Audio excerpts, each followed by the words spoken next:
And good morning, everybody. Welcome to Chalk Talk. I'm your host, Kim Davis. Today is Tuesday, April the 16th, 2024. Welcome, welcome, welcome. So glad that you have joined me here today. There is so much to get to. It is a busy, busy time of year. Of course, last week we wrapped up the Final Four and crowned new champions in the NCAA, both on the men's and women's side. Last night was the WNBA draft. As expected, Caitlin Clark of Iowa was the top pick, the top player chosen in the draft. She is going to play for the Indiana Fever, and that was a whole day of activities and some really cool stuff to follow. Angel Reese, the player out of LSU, went with the 7th overall pick to the Sparks, to Chicago, and she's going to be playing with Camilo Cardoza, who went as the 3rd overall pick out of South Carolina. So lots happening in the WNBA, lots of excitement, and working on putting together a show to talk more about what's happening in women's sports. And, is this rise going to continue?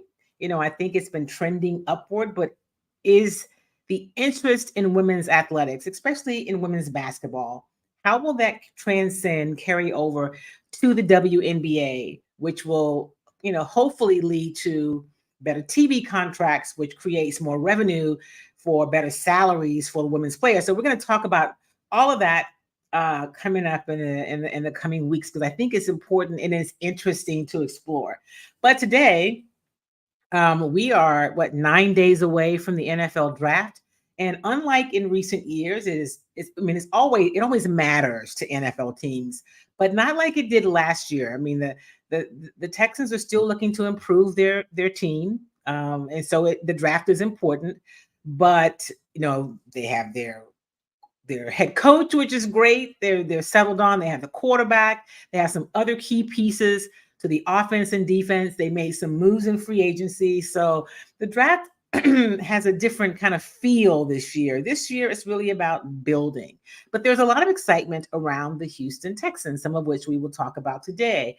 I'm going to let you hear from the Texans owners, Cal and Hannah McNair, just really about the state of where the team is now.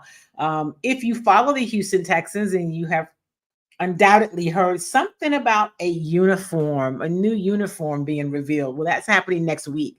So we're going to talk to team president Greg Grissom about that as well. Hey, the McNairs will also weigh in a little bit on the uniform, but I used my conversation with them to talk about some other things.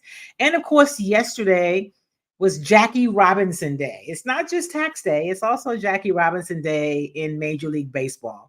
The Astros were at home. Unfortunately, on the field, they did not.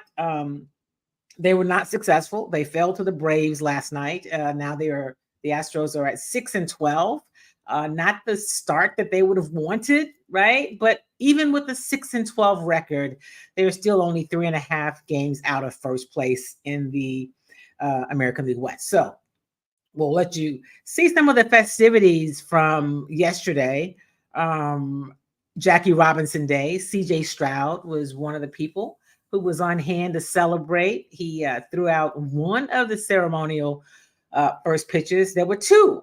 And so I'll let you see those as well. But I want to start with the Houston Texans in the National Football League. And I'm going to start with the conversation I had with the McNairs.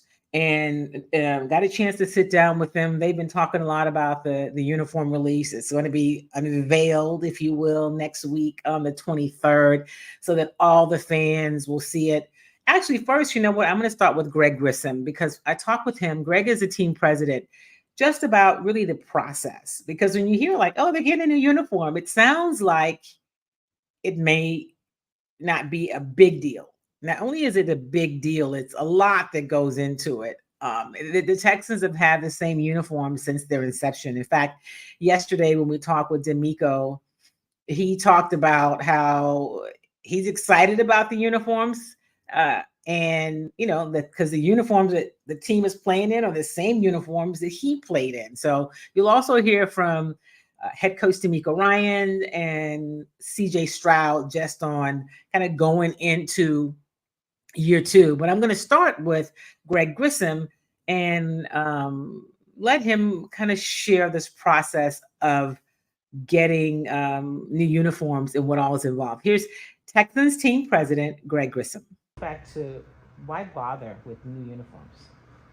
That's a great question. I think, as you know, over the last 3 or 4 years with Cal and Hannah's support, they really challenge us to evolve and to think about different ways that we can evolve. And that really started with the concept of how do we better embrace Houston and all that it represents, all the great culture, most diverse city in America. How do we better represent that in all that we do?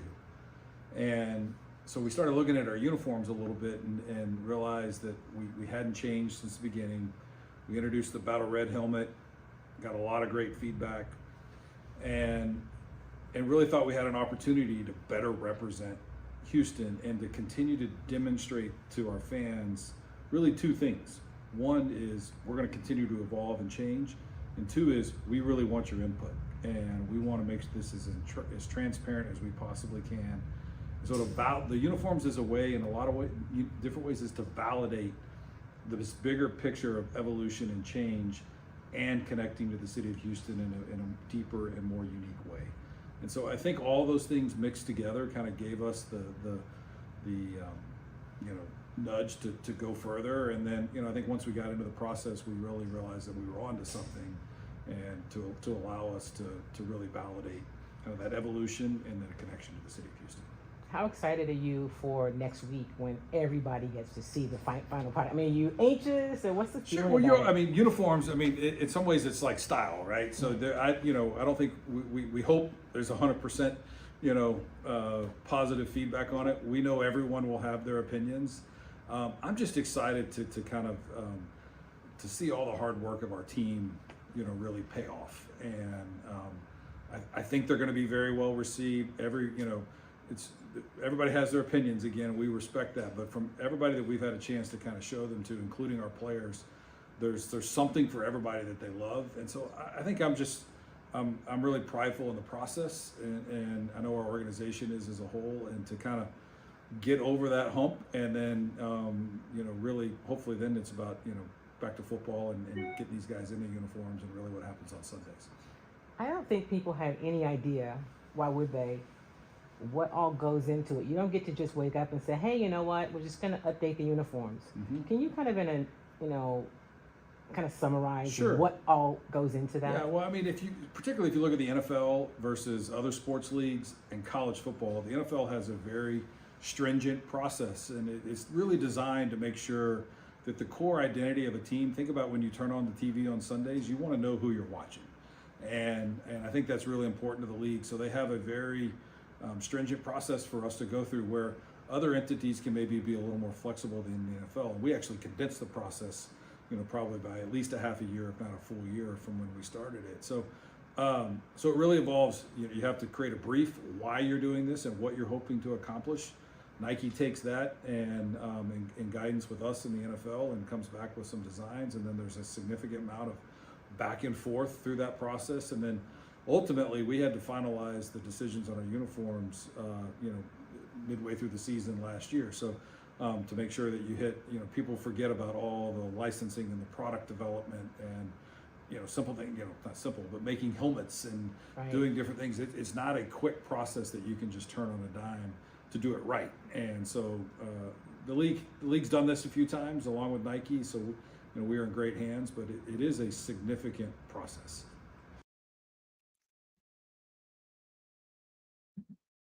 And that was team president Greg Grissom. And so I wanted to let you hear from him about what all is involved, because it's not a matter of just saying, okay, yeah, let's tweak the colors a little bit, let's change the uniforms. You can't do some drastic, like completely change everything, but you can get new uniforms. I have seen them. I saw them, I don't know, maybe about a month ago. And I look forward to being able to share them with you once they're revealed. I know that that Cal did show some on his social media, on Reddit or someplace online. So people have seen, a little bit of, what they can expect. But next week is a complete reveal, the different, versions of the uniform, the different colors. And I look forward to being able to share that with you guys after it is officially revealed. But I wanted you to know really what is involved. And so while the uniforms are something that fans have talked about, obviously, the most important thing is what happens on the field. And so this Texans team last year finished, it was almost like a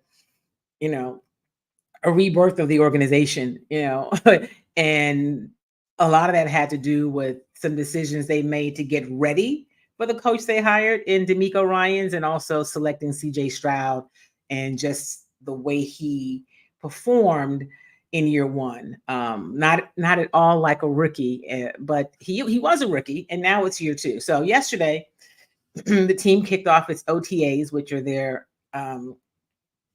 it's their off-season training activities, right? Organized training activities are what it stands for, and it's voluntary. But it's when the team gets a chance to come and work out, and new players get to come in, and it's voluntary, but like you probably really should be there. So yesterday was a kickoff of OTAs for 2024. And we had a chance to talk with head coach DeMeco Ryans, as well as Will Anderson and CJ Stroud. So I'm going to let you hear from Coach Ryans and also from CJ before we circle back, and I'll let you hear the conversation that I had with Cal and Hannah McNair. So one of the things that we watch, right? Like year two, the sophomore year, when you have young players, like how do you guard from this level of, when the expectations change, right? Now there's more pressure. Last year, there were really no expectations outside the building. And I want to be clear about that, because inside the building, there were always expectations, but people on the outside didn't have quite the expectations for what the performance that the team gave last season, and how well they improved from the previous, 3 seasons. So here is Coach Ryans talking about really how do you, what to guard against, right? While there's so much to build on, but what to guard against going into year two. Head coach DeMeco Ryans. So can you talk about what do you have to guard against with the young players going from year one to year two? I mean, there's a lot to build on, but what are the things that you have to kind of make sure that go the other way? The biggest thing I think, Kim, from year one to year two is you have to watch guys who've had a lot of success. All right, guys, you can't fall into a trap of that you've made it, right? Just because you have success in year one, that doesn't garner that you're going to instantly have success in year two, right? You still have to put in even more work, right? Because now you have a year worth of tendencies on tape. Other teams around the league are watching you. They're kind of honing in on what you do well. So how are you going to attack your offseason and truly focus on improving your craft and being better than you were in year one? Guys can't, you can't fall asleep to, I did it one year, it's easy, and you relax your second year. That's the biggest thing I've seen, where guys kind of have that drop in their second years where they relax and they think they have that I made it moment. Nobody's ever made it. You continue to put the work in, you dive in even harder because you've had success. So you haven't done anything yet. I was glad to hear him kind of talk through that, because, next year, this season, I think will be really key in seeing, who CJ Stroud is. I think we know who he is, but how he handles the expectations now, right? Because internally they've had him, and they've stressed that about what they expect of themselves inside that building, how good they think they can be, how they approach the work, right? But now externally, there's a lot of conversation about this team has made all these moves, and so they're preparing for a Super Bowl, which is always the goal. But now it's the outsiders. I say outsiders, people outside the building who have kind of gotten on board and saying, okay, this team is doing something. Let's watch them. You're also now playing a first place schedule, not a last place schedule. And people have enough tape on you. They've seen you. You've been through it a year. So year one to year two is going to be really interesting. I think CJ's built for it. I think DeMeco is definitely built for it. And they've got the, if you will, structure in place to continue to grow and improve. It doesn't mean they're going 17-0. It's still 17 games, right? The league hadn't added that 18th game yet. 17-0, but it'll be fun going into the season, and it'll be really interesting and cool to see how this team takes the next step. Speaking of the person I just mentioned, CJ Stroud, who was, at the Astros game last night and yesterday at OTAs. Here is CJ talking about going into year 2. Talk about the difference in how you feel this year as opposed to when you came in last year. I mean, you were always confident. Can you describe what's different after going through the whole NFL season and having the kind of season you had, how you feel now headed into year 2? Yeah, I'm feeling great, it's a lot of learning things that I went through last year, and it was really good to be with a lot of young guys. We built that foundation, I felt, and now it's time to up it another scale. And for myself, that's just first and foremost being a leader, and then second, in my play. And I'm excited to. I think I got a lot better these past couple of weeks working with my guys out in LA. Now it's time to get better with my team and then go on and take every little step. And I think last year I wasn't able to do that much. I was meeting every team, going through offense after offense, and meeting a new coordinator, meet with a new head coach the next week, and then finally got here, and then everything just ramped up. So now it's I'm coming to the same offense, and I get to slow down and really get better at what we're trying to get done this next year. So I'm very excited for that. CJ Stroud, very excited for it. Always great to see him. He looks ready and focused. He looks refreshed, right? And so it will be it's going to be a fun off season. And for him, he said he's able to be here for OTAs. Last year he didn't get here till after the draft. He's already spent some time working out with his receivers. He talked about John Mechie. I'll let you guys hear more from that later in the week, and how John Mechie looks and how excited he is about Mechie. If you remember, Mechie was the 2nd round pick out of Alabama a few years ago, and unfortunately was sidelined with leukemia, right? He overcame that. His leukemia has he beat it, is in recession, and then he had injuries. So really last year was his first season, going through most of the season. He was sidelined early, but now CJ says he's ready and he looks forward to it, and he wouldn't want to go through it with anyone other than Mechie. Tank Dell is cleared and ready to go. Everyone says he looks good. I say everyone, CJ, DeMeco. And so in addition to the new guys coming in, some guys they already had are ready to go, which makes it fun. I'm going to let you see. This is CJ Stroud last night at the Houston Astro game. This video is courtesy of Major League Baseball. I have to make sure I give them their credit. I think it's on the video. But last night, CJ was at the game, and he threw out one of the ceremonial first pitches. So here is CJ Stroud last night. A little video kind of leading up to it.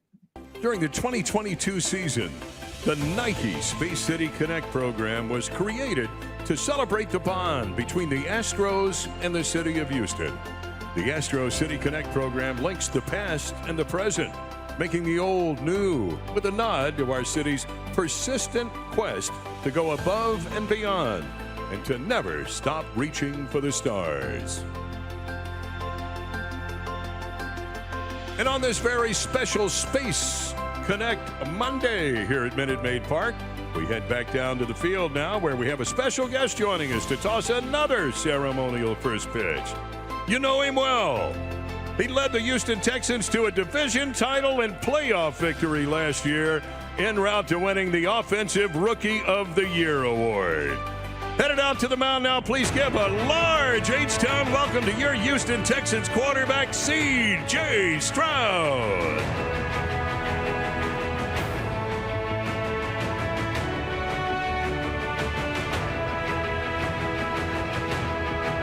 John Singleton climbs back in behind the plate to catch this one.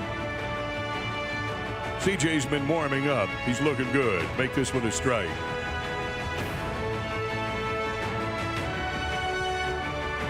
And a strike it is, right down the middle, with some mustard on that. CJ Stroud in tonight's ceremonial first pitch.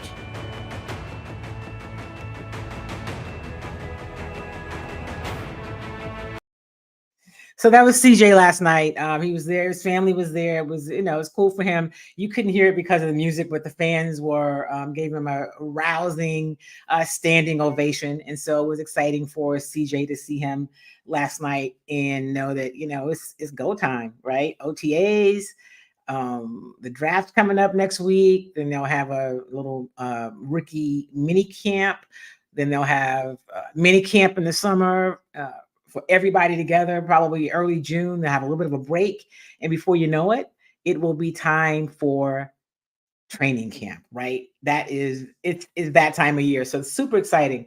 Since we're talking a little bit about the Astros game last night, unfortunately, as I mentioned earlier, the Astros lost to the Braves last night. That final was, what was the final? 6-1 or I'm looking at the record.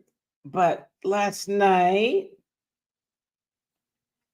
6-1. Yeah, if they lost to the Braves 6-1, the game was close most of the way, and then they broke out. The Braves did in that ninth inning, and so it was another tough loss for the Astros. But I want you to hear from manager Joe Espada, who talked about Jackie Robinson and what Jackie Robinson meant to him. And this was before he talked about, or I don't know if it's before or after, but he also talked about the fact that Justin Verlander has looked pretty good and he could be back in action as early as this weekend. So here is Joe Espada on Jackie Robinson Day and just what Jackie Robinson means to baseball. He's one of the reasons why I'm sitting here in front of you guys and have the privilege and to have this job, and I'm grateful for that, for what he went through to open the doors for people like me, and the fact that we celebrate that,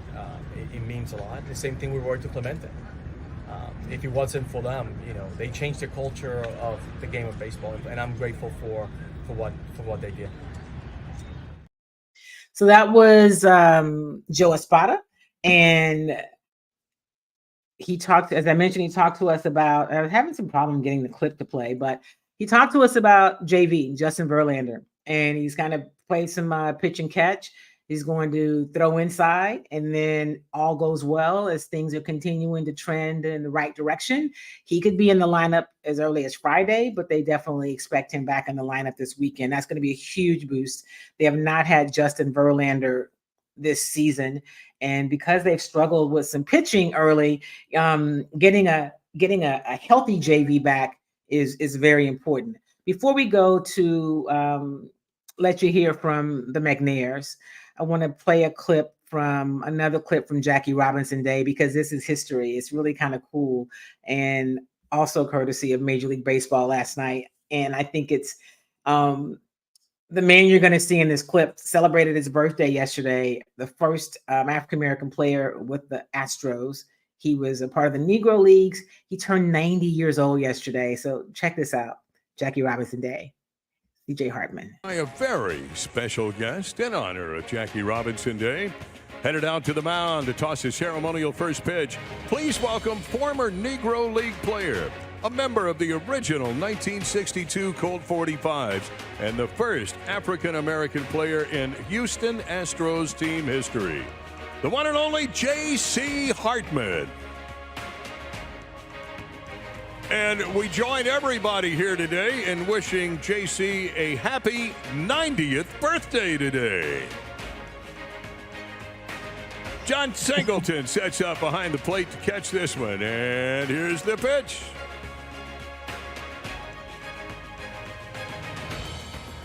On the corner, J.C. Hartman on his 90th birthday, and tonight's ceremonial first pitch.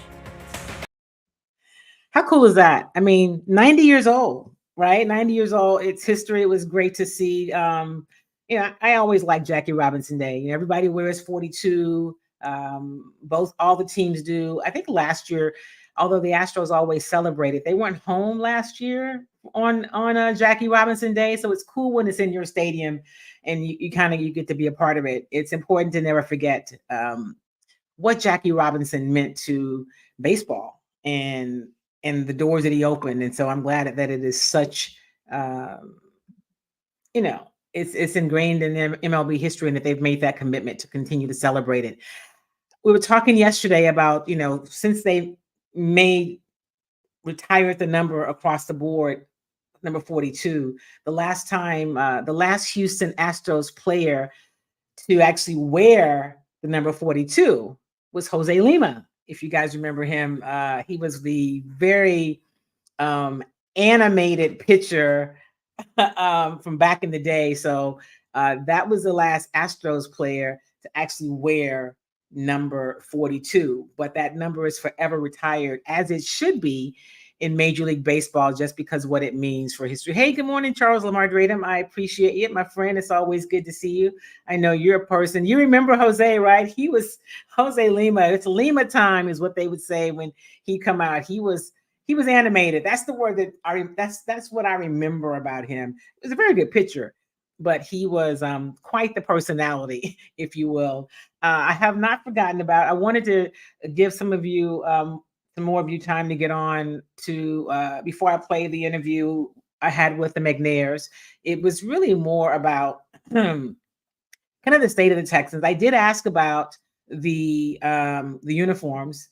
He was fun to watch and fun to cover, right? If you had a chance to cover him, he was equally as fun, to be around. But going back to the Texans and as they have been talking about the new uniforms and getting ready for the draft. And, this year's draft, the Texans don't have a first round pick. They have only they start in the second round. If you remember last year when they made that move to move up to get Will Anderson Jr., well worth it. The defensive rookie of the year last year. Think about it. Last year, the Houston Texans had 2 first round picks.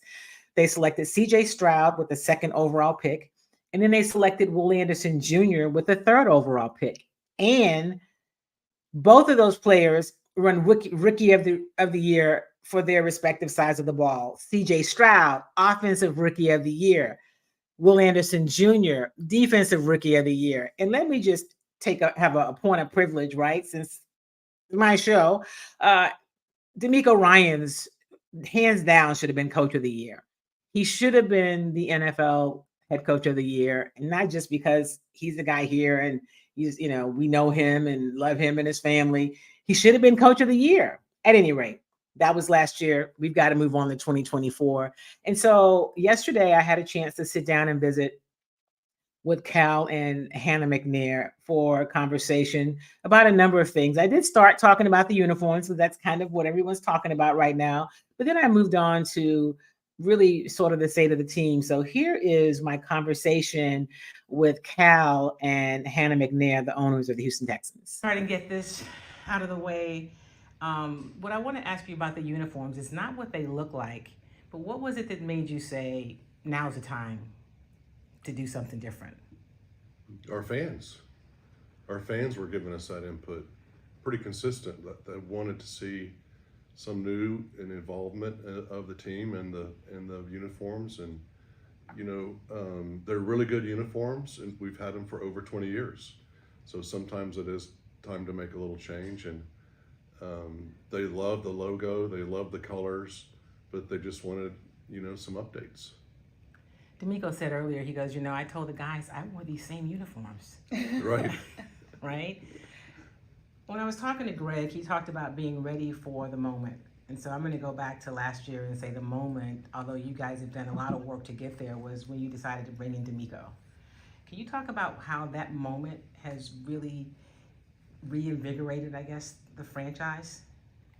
I think it started a little bit before that. I know publicly that that's where it seems to have started for the organization, but there was a lot to get in place to have DeMeco in the right position to take this team to the next level.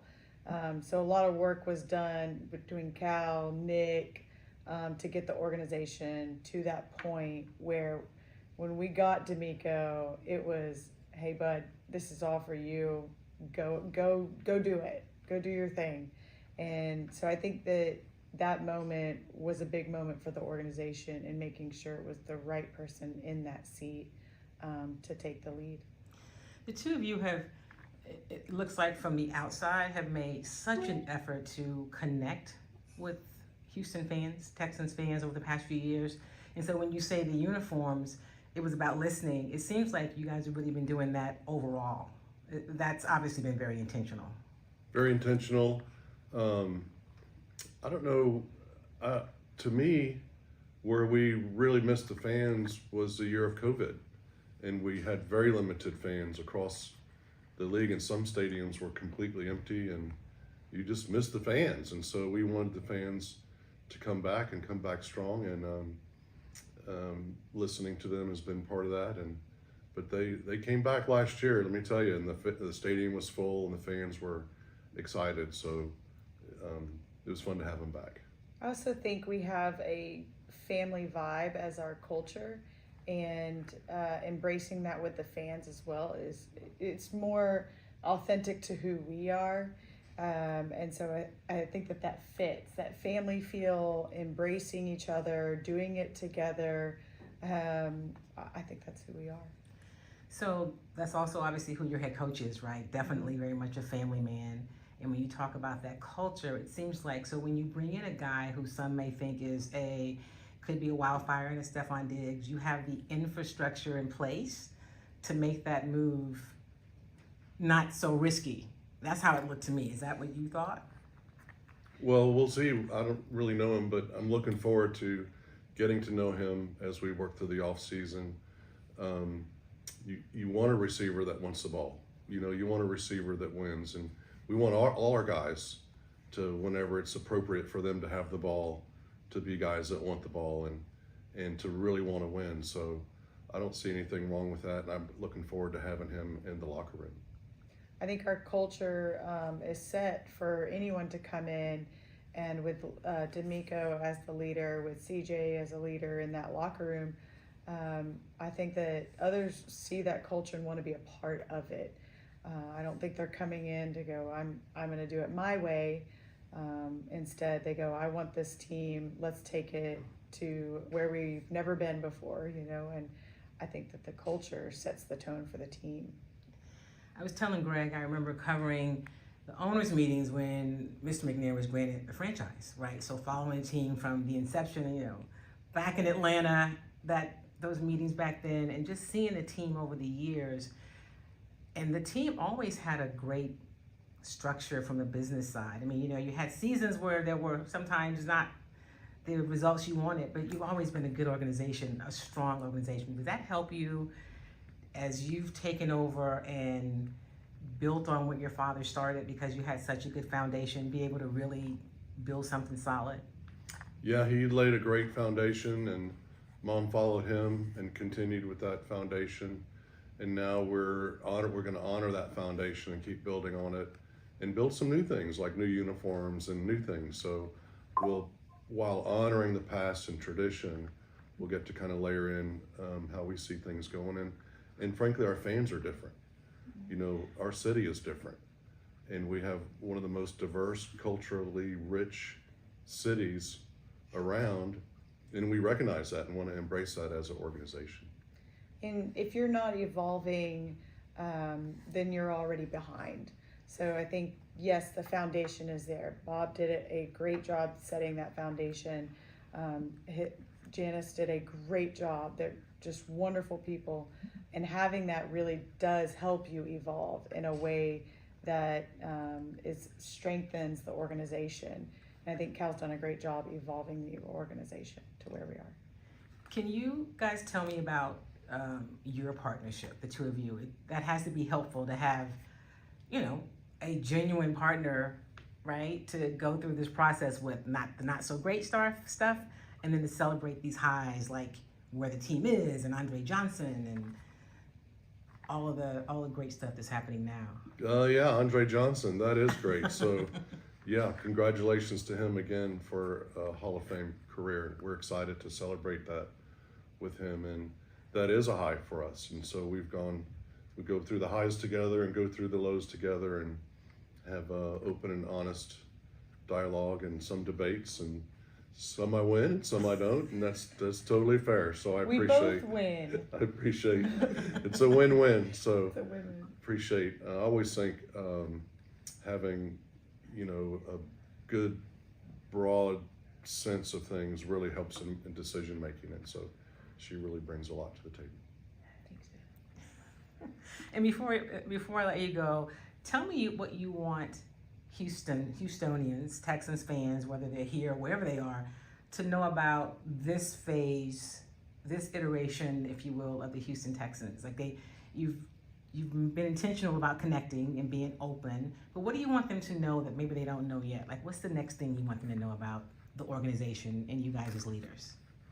Great question. So we want them to know when they talked, we listened on the uniforms is an example of that we heard what they were saying and they know what they said, and then they see it in action on the field as something that we want them to know they're a part of it. And to celebrate all the great moments. One thing in life is that you're always going to have conflicts come up, but remember to enjoy the good times, because that is what helps you to continue to go and to continue to build. Don't let conflict stop you in your tracks. Let it drive you. Awesome. Okay, I have one last thing. This offseason, unlike for the past few, there have been outside expectations. You may have had them inside, but outside expectations about how good the 2024 Texans can be. Does that create pressure, or does it just create more excitement? Pressure creates diamonds. Yeah. Well, we embrace it. So that's where we want to be. We want to be winning, and so we embrace those expectations. And but it's got to start, in day to day and doing your job and working hard and taking the coaching and improving every day. And so it's got to start there. But we embrace the challenge ahead of us, and we can't wait. Awesome. Thank you. Thank you. So that was Texans owners Cal and Hannah McNair. I appreciate them for sitting down yesterday. I know they've been super busy talking to everyone, and I was glad that I was able to get a few minutes with them to talk about what I call kind of the state of the organizations. I did get them, we did talk about the uniforms, and I think until we see them, right, there's not a lot else to say. I can't really talk about what I've seen because that was part of it was part of what I agreed to when I was one of the people who was allowed to see them early. So next week on the 23rd, the uniforms will be revealed. There's going to be a little celebration. There'll be, there'll be some fans there. There'll be media there. There'll be kind of a little party, like a reveal, if you will. And then you'll all get to see the uniforms, all the versions. And then I'll be curious to hear what the Chalk Talk family has to say about, what you think about the uniforms as they reveal next week. So yeah. Thank you, Charles. Great interview. It says a lot about Kim Davis having that kind of access. Very nice. Thank you, my friend. I appreciate that. I work hard for it. And I want to make sure that, those of you like you and so many others who tune in to Chalk Talk, that you get everything. You get the access that you would get someplace else, but just from a different perspective, right? It's always about perspective. So glad that I was able to get that interview with them and have the conversation, and that they were open to talking about things other than uniforms, because that's really what people have been talking about. The Stephon Diggs question for me was interesting because I do think that it does go to what Hannah said, right? With the kind of culture in place. And we used to hear culture thrown around a lot. Some folk that used to were part of the organization, but they do have a culture, right? They do have an infrastructure, is what I want to call it. Infrastructure, culture, they're kind of hand in hand. And when you have a leader like DeMeco Ryans, who is that? I mean, he's a great coach. He knows football, but it's his leadership, right? Leadership is really kind of what separates, I think, us in the different things that we do. And that's what I see with DeMeco Ryans. That's what I see from CJ Stroud, even going into only his second season in the league. And so I think it's just, it's interesting. And I wanted to I know what I thought, but I wanted to hear what they thought because, you know, think about it. 3 years ago, you didn't really know.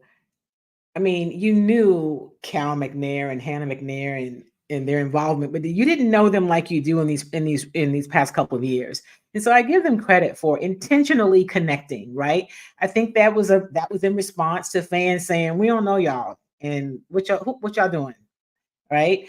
And they said, "Okay, we're gonna we're gonna be available and we're gonna be more transparent." And so here's the other thing I want to make clear. So the Texans have, they have their broadcast contracts, they have their TV contract with Channel 13 and their radio contract with Sports Radio 610. And so those stations get obviously most of the access. And it's understandable because that's part of the relationship, right? That's part of what you get for being a partner and having those ongoing contractual relationships. So while I don't get to talk to them on air often, I was glad to get to do it this week, and understandably don't have all the access that their partners have because they've got some contractual, it's got to be something in it for the people who are in relationship with you, like radio and TV stations, to say, and then they have their own Texans TV and online digital platforms. And so the fact that they recognize that there are people who may not really see or hear from them outside of those places, and that Chalk Talk is one of the places that people will a part of the audience that they may not otherwise be able to connect with. So I wanted to share that as well. So listen, we are out of time for today.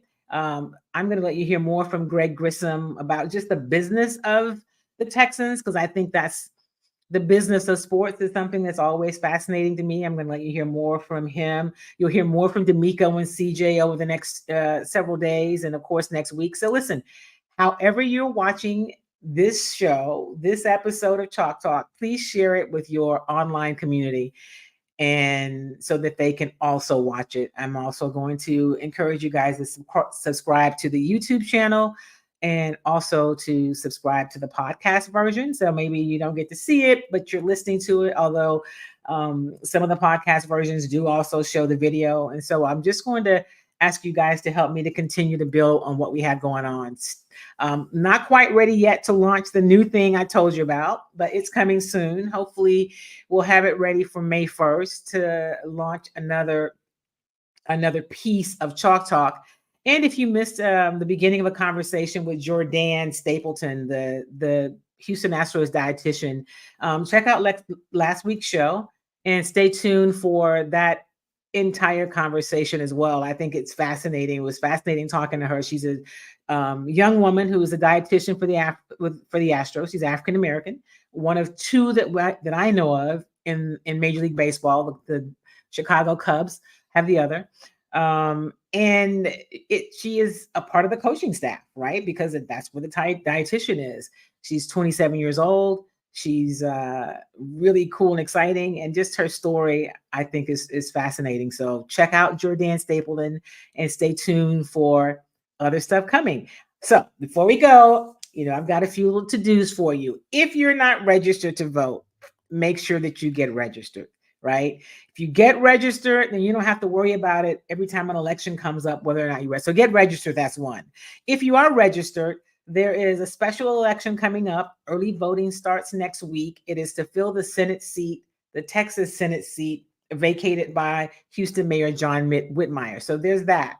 And then later in May, there's a runoff election. Depending on where you live in the city, but there's a runoff election. So stay tuned and be prepared for that. Election day is May the 4th for the special election, and then election day for the runoff is May 28th. But there's early voting attached to all of those. So, I'm a big proponent of voting. I'm never going to tell you who you should vote for as a journalist. That's not, that'd be inappropriate. That's not what I do. But I'm always going to encourage you to vote, whether it's voting season or not. So get registered. If you are registered, make sure all the people are registered. And let me leave you with this one thing. Last week, there was a a law that was kind of upheld, or they reverted back to in Arizona from 1864. Right now, that law was about access to abortion. So whatever you think about abortion is your business, right? I don't think the government should be in people's with personal bodies and with their reproductive issues. That aside, the fact that they went back to 1864, if you're not concerned, if you don't care about abortion, you need to care about 1864, because women, we couldn't vote back then, and African Americans, we know what time it was. So it starts with perhaps abortion, but that is not where it will end. So I'm just going to tell you to pay attention. That's why it's so important that you register to vote, so that you understand, and that you understand policies and what the politicians that you may or may not support, where they stand on policies that may impact you. Who should you vote for? You should vote based on your values. It's not for me to tell you what your values are, but it is for me to encourage you to be aware and be prepared. So I leave you with that. Thank you guys as always for being a part of Chalk Talk. Make sure that you do a couple of things outside of getting registered to vote. Make sure you do something kind for yourself and something kind for somebody else. Make it a great week. I'll see you next Tuesday, if not sooner, on Chalk Talk. Peace.